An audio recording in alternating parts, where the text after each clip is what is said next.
Hey, how's it going, guys? And welcome to another PSO2 video. So, in today's video, just going to discuss real quick just some emergency maintenance that the limited time quest apparently was totally bugged out. So, we don't have these tasks anymore, and of course, they consisted of killing various enemy types and stuff like that, and they award you SG for that.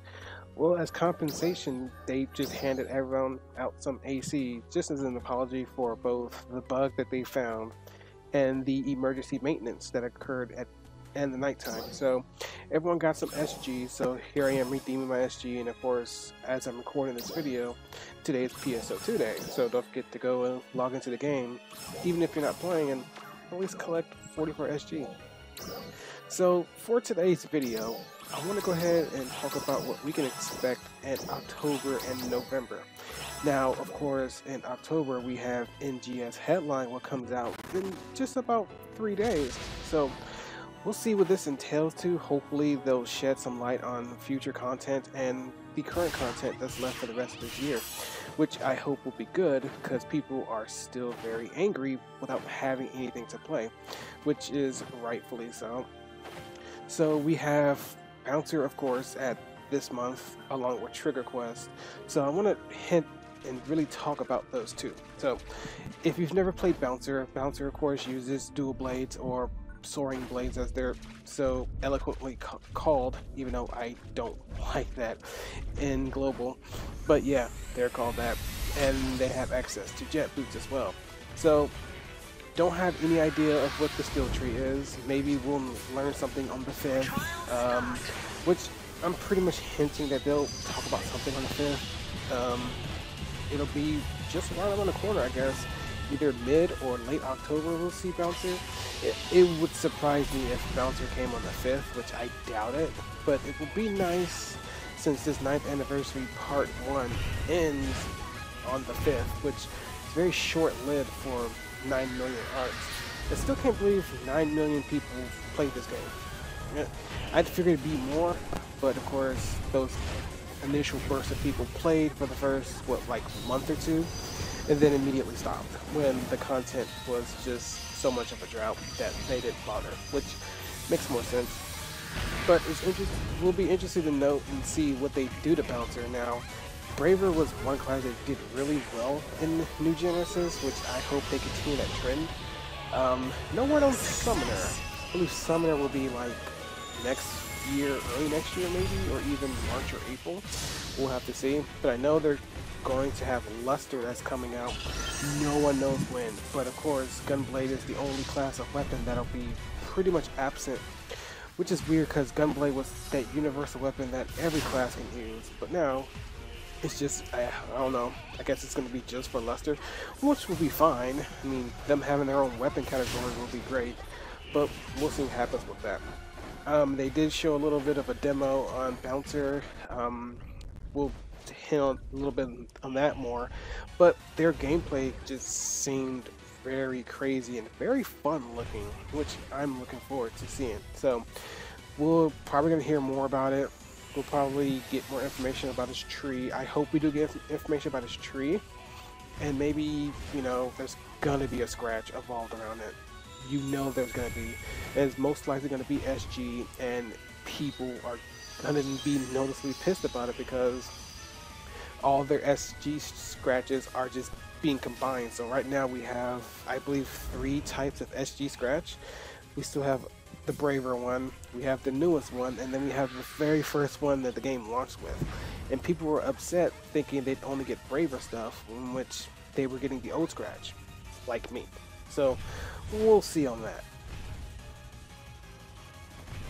The next bit I want to kind of touch up on will be Trigger Quest.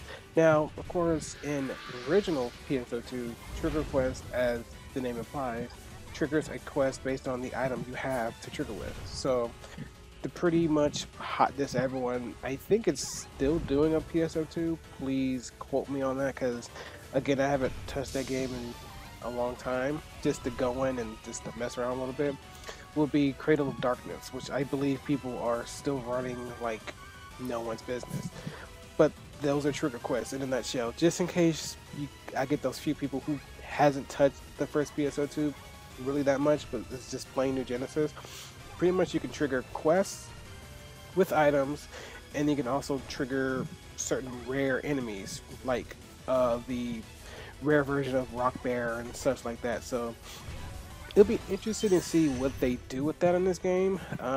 My guess, and this is just a speculation, would be just the 2 or 3 urgent quests that we do have, as we don't really have much in the way of quests. Like, it's not like original PSO2. It's not like you could go to a counter and accept a quest and then off you go. It's not like that. And here it's just you have the towers and then those little training facilities and then the urgent quest. That's about it. Now if they add new quests to the game, or kind of a quest system that you can maybe undertake with alliance members or even a random party, that would be nice. New types of quests will be always welcome, because that means more content for us to enjoy. So don't know what that really entails to yet. Be very interesting to see how they will take that, since they don't really have a quest system in the game. So that's a big question mark. I hopefully in the headline they'll dig more into this, which I'm hoping. I'm really hoping that this headline will just talk about a lot, because right now, again, this is the hot thing. It's not what's up with the game, it's just what little there is to do in the game. Like right now we have a limited time quest or 9th anniversary quest with no limited time missions anymore. Those are gone because of a bug. So now what do people really have to do besides hunting bosses like this in the world, and just that's about it. So there's, I wouldn't say much of a center to play at the moment, but we are nearing the holiday season, and I think right here is the time for Sega to really step up what the heck they're going to do with their game. And of course, lastly, in their little November timeline here will be things to do with mags. Now, we did meet the goal to get the Tails mag, and it will be distributed at a later date. But since they were having problems with mag transformations and such for New Genesis, kind of wondering what they're going to do with that. How they're going to squeeze all this into New Genesis and make a decent mag system. Because right now, our mag is just pretty much cosmetic. Only thing it really does is show up a little screen when you pause the game, and your mag has a little display screen, which is a nice touch, but that's literally the only touch. So we'll see. Anyway guys, I'm gonna go ahead and wrap up this video. Just a few things. The headline again will be on the 5th, so my next video will be on the headline, and from here on, after the next video, I will now be starting to do 4K content, which is something I've always wanted to do. I currently don't have the means with my current setup right now, but I am getting a MacBook Air M1 that's coming in a couple days, and I'll be able to finally do some 4K footage for you guys. So be on the lookout for some brand new 4K videos, you know, trying to expand a little bit more out and get better content, because 1080p is nice, just it's not 4K. But anyway, enough rambling. So thanks for watching this video. If you liked it, again, please like, subscribe, and comment down below. Let me know what you guys think. And as always, I'll catch you guys in the next video. Peace.